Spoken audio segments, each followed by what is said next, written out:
Hello guys, मैं दीपक सिन्हा आप सभी का इस चैनल पर स्वागत करता हूं और आप लोग देख रहे हैं स्टडी नमः। आज का टॉपिक है हमारा भारत और चीन के संबंध। 1949 की चीनी क्रांति से लेकर 2020 के कोरोना वायरस तक की कहानी मैं आप लोगों को बताने जा रहा हूं। आप लोगों को मालूम है class 12 political science second book chapter 4 Bharat के विदेश संबंध और पार्ट 3 में मैं आप लोगों को बता रहा हूं भारत और चीन के संबंध। पार्ट 2 मेरा था अमेरिका और भारत के संबंध। तो आइए स्टार्ट करते हैं चीन और भारत के संबंध। भारत और चीन के संबंध ध्यान से समझना, बड़ा ही इंटरेस्टिंग होने वाला है और बहुत अच्छी अच्छी बातें इसमें बताने वाला हूं मैं आप लोगों को। पहला पॉइंट, चीन और भारत के अच्छे रिश्तों की शुरुआत। भाई ऐसा क्यों? भारत और चीन की अच्छे रिश्तों की शुरुआत क्यों? ध्यान से समझना, राजनीतिक तर्क देना चाहूंगा। भारत की आजादी कब हुई? 1947 में। पूरा विश्व दो गुटों में कब बंटना शुरू हुआ? 1945 में। और 1949 में चीनी क्रांति हुई और साम्यवाद की स्थापना हुई। इस साम्यवाद की स्थापना का समर्थन यानी कि मान्यता भारत ने चीन को दिया। क्यों दिया? राजनीतिक तर्क है इसमें, एक मिथ्या है अगर देखा जाए तो।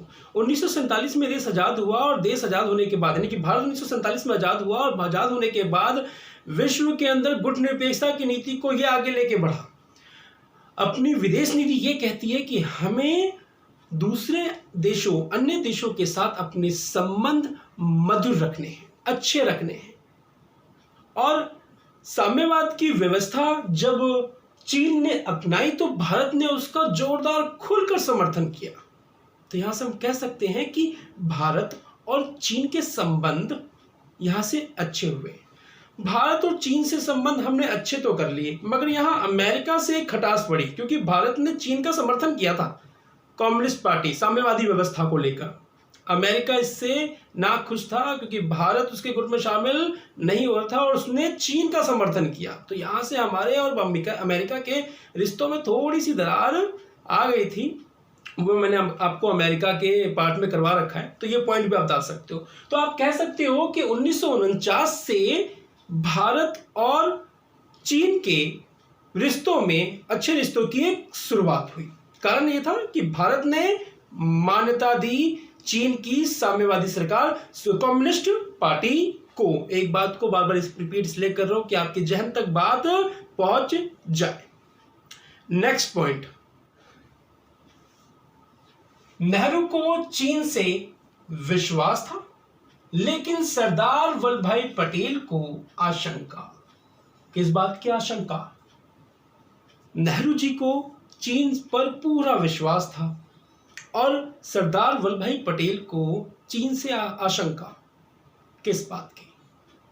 सरदार वल्लभ भाई पटेल का कहना था कि चीन एक दोगली रणनीति चल रहा है। चीन उस टाइम में भारत से अगर कंपेयर किया जाए तो पावर में था। सरदार वल्लभ भाई पटेल ने नेहरू जी को कहा कि आगे आने वाले समय में चीन हम पर आक्रमण कर सकता है। लेकिन नेहरू जी विश्वास में थे चीन के और उसी विश्वास में बह गए। चीन और भारत की सीमा लगने वाली सीमा पर नेहरू जी ने अर्ध सैनिक बल तैनात किए, एक हल्की टुकड़ी। क्योंकि नेहरू जी को चीन पर एक विश्वास था, क्योंकि संबंध आगे बढ़ रहे थे और उस संबंध को अच्छा रखने के लिए नेहरू जी ने विश्वास जताया। मगर सरदार वल्लभ भाई पटेल शक के दायरे में थे चीन को लेकर। मैं ये कहता हूं कि सरदार वल्लभ भाई पटेल, जिन्होंने 565 रियासतों को मिलाने के लिए भारत में एड़ी चोटी का जोड़ लगा दिया, वो इंसान जिसने घाट घाट का पानी पिया, 565 रियासतों को मिलाना आसान बात नहीं था और उनकी बात को नेहरू जी ने काट दिया, नजरअंदाज कर दिया, ज्यादा गौर नहीं किया। लेकिन बाद में सरदार वल्लभ भाई पटेल की बातें सच होनी शुरू हो गई। उसकी पहली झलक ही हमें मिली जब चीन ने 1950 में तिब्बत पर कब्जा कर लिया। देखो मैं अभी भी बता रहा हूं आप लोगों को, 1949 की चीनी क्रांति से लेके 2020 तक को टच करूंगा सीरियल वाइज, प्लीज बने रहना, बड़ा इंटरेस्ट मजा आने वाला है। चीन ने 1950 में तिब्बत पर कब्जा कर लिया। कमबख्त अभी 1949 में साम्यवादी की स्थापना करके अपने आप को एक देश का निर्माण करके चीन अभी आगे ही बढ़ा था, और इसने 1950 पे तिब्बत पर कब्जा कर लिया। क्योंकि चीन की कौन सी नीति थी? साम्राज्यवादी नीति, और आज भी उसकी साम्राज्यवादी नीति ही रही है। जब चीन ने तिब्बत पर कब्जा किया तो भारत सरकार को इस घटना पर विरोध जताना चाहिए था और खुलकर विरोध करना चाहिए था, लेकिन भारत सरकार ने ऐसा कार्य नहीं किया। भारत सरकार बोले तो नेहरू जी ने ऐसा कार्य नहीं किया, विश्वास में थे ना, और किसी प्रकार की कोई भी प्रतिक्रिया नेहरू जी ने इस घटना पर नहीं दी, जो भारत सरकार की सबसे बड़ी गलती थी। अगर पहले ही इसको रोक दिया होता तो आज जिस समस्याओं का सामना हम कर रहे हैं नहीं होती। अगर सरदार वल्लभ भाई पटेल की बात हमने पहले मान ली होती तो आज जिस समस्या का सामना हम कर रहे हैं नहीं कर रहे होते। तो नेक्स्ट बढ़ते हैं। कब्जा कब किया? 1950 में। आगे तालमेल बढ़ा, रिश्ते बढ़े, एक समझौता हुआ। पॉइंट 4 में 29 अप्रैल 1954 को भारत और चीन के बीच पंचशील समझौता हुआ। पंचशील समझौता हुआ, और उस समय भारत के नेहरू थे और चीन के चाओ एन लाई, नाम बड़ा बढ़िया है, बढ़िया क्या बिगाड़ है, चाओ एन लाई। पंचशील समझौता था क्या? ध्यान से समझना इस पॉइंट को।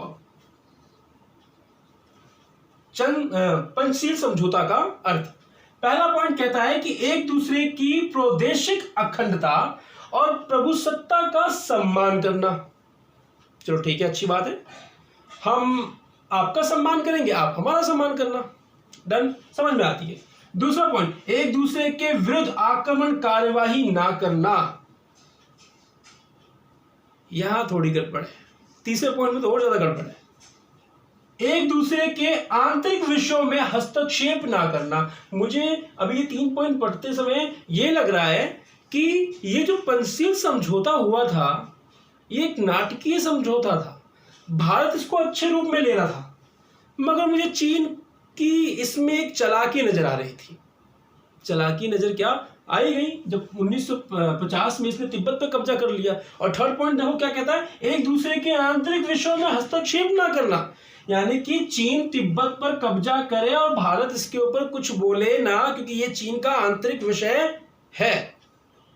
तीसरा पॉइंट इससे क्लियर होता है पंचशील सिद्धांत का। फोर्थ, समानता और परस्पर लाभ की नीति का पालन करना। और पांचवा, शांतिपूर्ण सहअस्तित्व की नीति में विश्वास रखना। ये 1954 में हुआ। अभी भी भारत और चीन के संबंध चल रहे थे, क्योंकि भारत भी आजाद हुआ था और भारत नहीं चाहता था कि किसी देश के साथ कटुता वाले संबंध शुरू हो। अभी ऐसी थोड़ी मन में आशा, मतलब मन में एक चिंताओं को लेकर हम आगे बढ़ तो रहे थे, क्योंकि तिब्बत पर कब्जा भारत के लिए एक चिंता का विषय था। भारत ने बोला नहीं कुछ इसके ऊपर, बोलना चाहिए था, मगर फिर भी लेकर वो आगे बढ़े। मगर चीन इस पे भी नहीं माना, आगे बढ़ा। नेक्स्ट पॉइंट, चीन तिब्बत की संस्कृति को कुचल रहा था। 1950 में कब्जा करने के बाद धीरे धीरे चीन की एक रणनीति हो गई कि तिब्बत के अंदर अपने लोगों को स्थापित किया जाए, अपने लोगों को भरा जाए। यानी कि चीनी लोगों को वहां पे इतना भरा जाए कि वहां के तिब्बत के लोग अल्पसंख्यक हो जाए, तिब्बत की संस्कृति वहां खत्म के नाम के बराबर हो जाए। हालांकि तिब्बत की जनता ने इस बात का विरोध किया, मगर चीन की सेना ने उनके विरोध को कुचल दिया। उनके विरोध को तो कुचला ही कुचला, साथ साथ तिब्बत की संस्कृति को भी चीन कुचल के आगे बढ़ रहा था, क्योंकि चीन वहां पे साम्यवाद को फैलाना चाहता था। इस समस्या को देखते हुए तिब्बत के धार्मिक गुरु दलाई लामा जी ने भारत की शरण ली। तो नेक्स्ट पॉइंट यही है कि 6 पॉइंट 1959 में तिब्बत के धार्मिक नेता दलाई लामा ने भारत में शरण मांगी और भारत ने शरण दी। भाई सही बात है, कोई हमसे शरण मांगने आ रहा है, हम उसको शरण क्यों ना दें। लेकिन इस पर चीन ने भारत का विरोध किया और भारत को यह कहा कि भारत पंचशील के सिद्धांत के खिलाफ जा रहा है।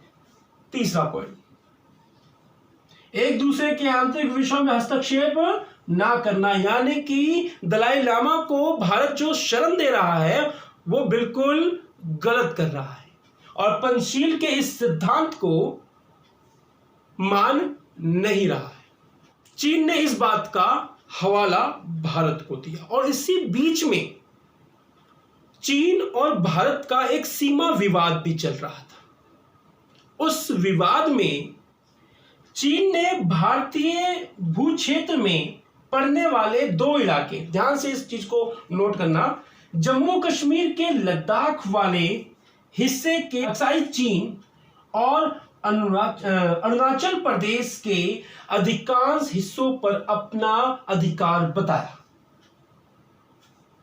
इसी बीच में ये सीमा विवाद चीन लेके भारत के सामने आ गया कि ये हिस्से जो हैं ये मेरे अंडर में आते हैं। भारत सरकार ने कहा कि इन सीमा का विवाद तो अंग्रेजी शासन के दौरान हम कर चुके हैं और ये जो हिस्से हैं वो हमारे में आते हैं। लेकिन चीन कहता है कि ब्रिटिश सरकार, अंग्रेजी सरकार ने जो नियम और कानून उस समय लागू किए, हम उस नियम कानून को नहीं मानते और ये सीमा, ये क्षेत्र हमारे में आते हैं। विवाद तगड़ा हुआ और ये विवाद आगे चलकर चीन ने 1962 में दोनों विवादित क्षेत्रों पर बड़ी तेजी तथा व्यापक स्तर पर हमला किया। यह हमला एक तरफा था, बड़े ही व्यापक स्तर पर यह हमला था और इस हमले में भारत को हार का सामना करना पड़ा, क्योंकि भारत ने कोई तैयारी की ही नहीं थी। भारत तो विश्वास में था, क्योंकि नेहरू जी ने सीमा पर जो अर्धसैनिक बल की टुकड़ियां रखी थी वो बहुत हल्की फुल्की थी, हमें इस बात की आशंका बिल्कुल नहीं थी। इसलिए हम कह रहे हैं कि यह युद्ध एक तरफा था और चीन ने दोनों विवादित क्षेत्रों पर कब्जा कर लिया। जहां तक कब्जा हो सकता था उन्होंने कब्जा कर लिया। इस आक्रमण के बाद भारत की छवि पूरे विश्व के स्तर पर धूमिल हुई। इस घटना के लिए हम जिम्मेदार नेहरू जी को मानते हैं।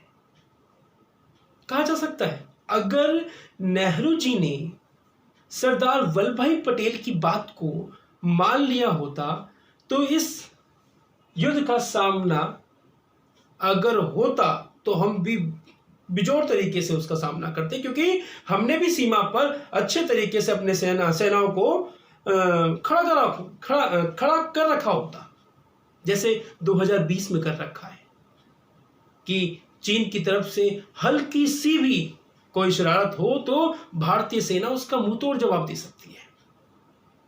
सरदार वल्लभ भाई पटेल की बात नेहरू जी ने मानी नहीं और हमें 1962 में चीन से हार का सामना करना पड़ा। नेक्स्ट, बड़ा ही दुखद था ये। नेक्स्ट, भारत के पास अब चाहे क्या था, भारत ने अमेरिका और ब्रिटेन से मदद मांगी। वहां से रिप्लाई अमेरिका का तो आप समझ सकते हो, और ब्रिटेन तो इसी गुट में, नाटो गुट में शामिल था। रूस से भी मदद मांगी, मगर रूस ने तटस्थता की नीति को अपना रखा था। आगे इस युद्ध के बाद सैन्य कमांडरों ने अपना इस्तीफा दे दिया, क्योंकि हार की जिम्मेदारी कोई ना कोई तो लेगा ना। आगे रक्षा मंत्री वीके कृष्ण मेनन को मंत्रिमंडल छोड़ना पड़ा। बहुत लोगों ने मंत्रिमंडल को छोड़ दिया। और इसी टाइम बात याद आ गई, कांग्रेस के लिए अविश्वास प्रस्ताव संसद में पेश हुआ पहली बार। छोड़ो, अविश्वास प्रस्ताव के बारे में चर्चा फिर से करेंगे। वैसे बता देता हूं, अविश्वास प्रस्ताव का मतलब होता है कि जब विपक्षी दल ये कहती है कि सरकार की बस की नहीं है शासन व्यवस्था को चलाना, तब अविश्वास प्रस्ताव संसद में पेश किया जाता है। आप लोगों ने 11th में पढ़ा होगा। नेक्स्ट, 1962 के बाद लगभग 10 साल बाद रिश्ते मधुर होने की शुरुआत हुई। 1962 से कम लगभग 10 साल लग गए चीन और भारत के रिश्तों में मधुरपन लाने के लिए। शुरुआत अटल बिहारी वाजपेयी ने करी। 1979 में अटल बिहारी वाजपेयी नहीं लिखा मैंने, अटल बिहारी वाजपेयी चीन के दौरे पे गए, शुरुआत करी, अच्छे संबंध की। और इसके बाद 1984 में राजीव गांधी बतौर प्रधानमंत्री चीन दौरे पर गए और व्यापारिक संबंध स्थापित करें। आज आप देख रहे होगे आज कि आप जो भारत के हर घर के अंदर चीन बसा पड़ा है।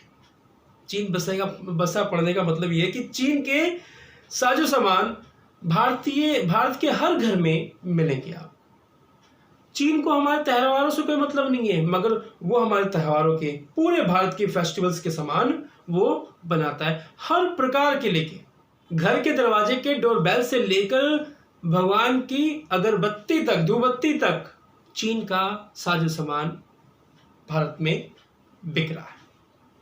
तो यहां से राजीव गांधी जी के बाद से चीन और भारत के रिश्ते में एक मधुरपन आना स्टार्ट हुआ और व्यापक स्तर पर हम दोनों के बीच में व्यापार होना स्टार्ट हुआ।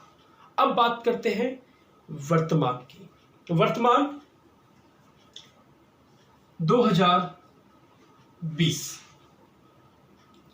चीन द्वारा कोरोना वायरस का प्रकोप पूरे विश्व के अंदर फैलाना।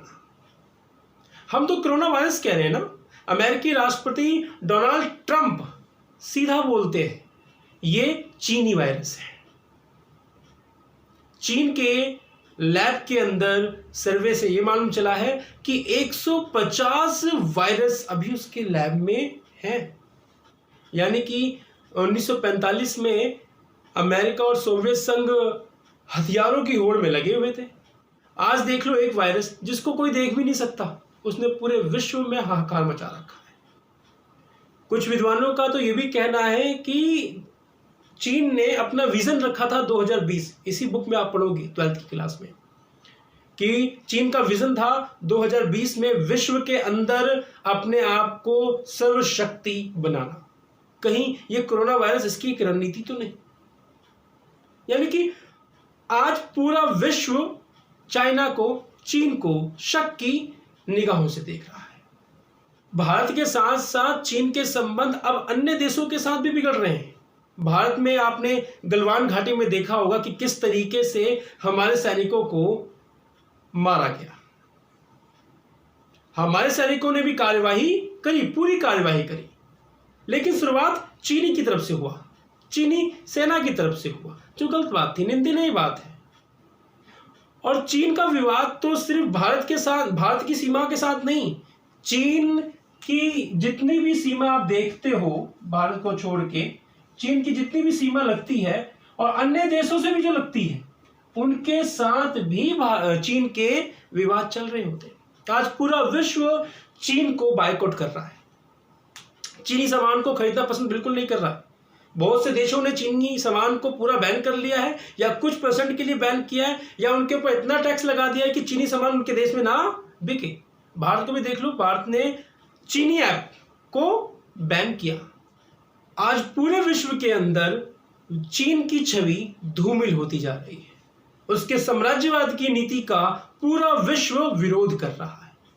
तो 2020 वर्तमान में चीन की ऐसी स्थिति पूरे विश्व में देखी जा रही है।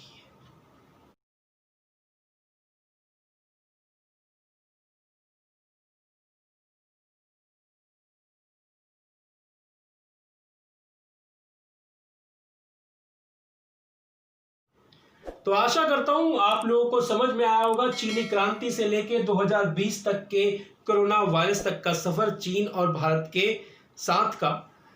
अब मेरी नेक्स्ट वीडियो होगी जिसमें मैं रशिया और भारत के संबंध के बारे में बात करूंगा। तो मिलते हैं नेक्स्ट वीडियो में। अपना और अपने परिवार का ध्यान रखें। जय हिंद, जय भारत।